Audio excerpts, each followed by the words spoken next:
Suñu Presse à la présentation, Mam Anta Diamé. Bonjour, la livraison de mardi de la presse quotidienne fait état d'une nouvelle vague de libération de détenus dits politiques pendant que la campagne électorale s'accélère en direction du scrutin présidentiel du 24 mars prochain. Une nouvelle vague de libération enregistrée rapporte à ce sujet le quotidien Libération. Des sorties massives ont été enregistrées lundi dans les prisons à la suite de la promulgation de la loi d'amnistie parmi les bénéficiaires, indique le journal. On peut citer ceux qui avaient été interpellés par la section de recherche de la gendarmerie nationale dans l'affaire dite du bus d'Ayara qui avait fait officiellement 2 morts. Les forces spéciales, les pyromanes de l'ICAD, les monstres du bus Tata Libre, indique le quotidien Les Échos. Avant de commenter cette nouvelle, la loi d'amnistie a peut-être fait des erreurs, mais il y en a sûrement qui vont en pâlir parce qu'ils ne sauront jamais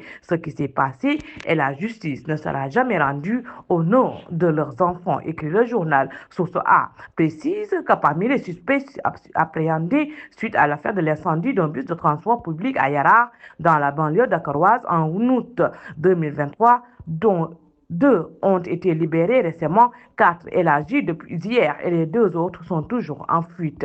La campagne pour la présidentielle du 24 mars s'emballe. Pendant ce temps, le scrutin approche, l'adrénaline monte, constate libération, pique, réplique, attaque et contre-attaque au menu, souligne Les Échos. De nombreux quotidiens, dont Vox Populi, insistent sur l'adversité visiblement grandissante entre le candidat du pouvoir, l'ancien Premier ministre Amadou Ba, et celui de la coalition Diomaye président qui défend les couleurs d'un pôle important de l'opposition.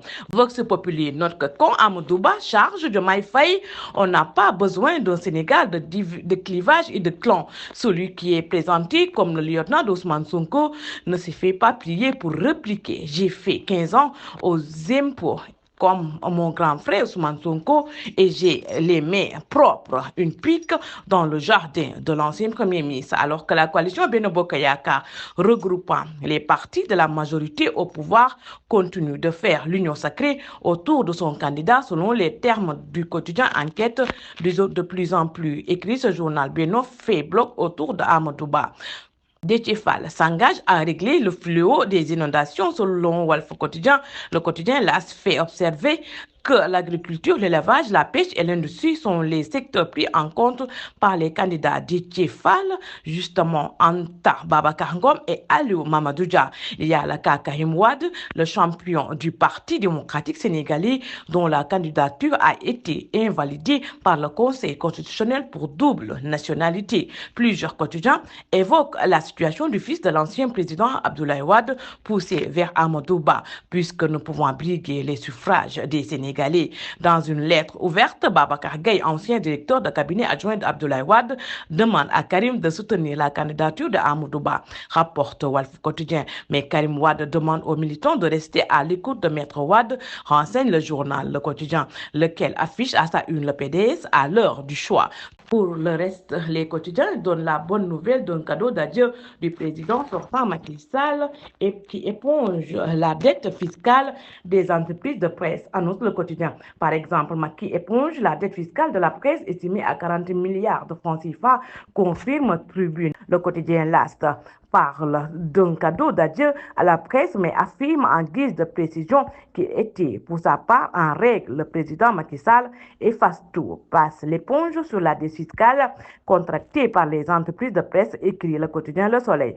Il a acté lundi 18 mars cette décision prise depuis septembre 2020 lors d'une rencontre avec le Conseil des diffuseurs et éditeurs de presse du Sénégal, précise Le Soleil. Vox Populi ajoute que désormais télévision et radio vont payer mensuellement 500 000 francs à la société les divisions du Sénégal à la place d'1 million prévu. Macky gâte les médias, relève Sud Quotidien, un brin satisfait. Bonne lecture et bonne journée. Suñu Presse vous a été offert par l'Agence sénégalaise de la reforestation et de la Grande Muraille Verte.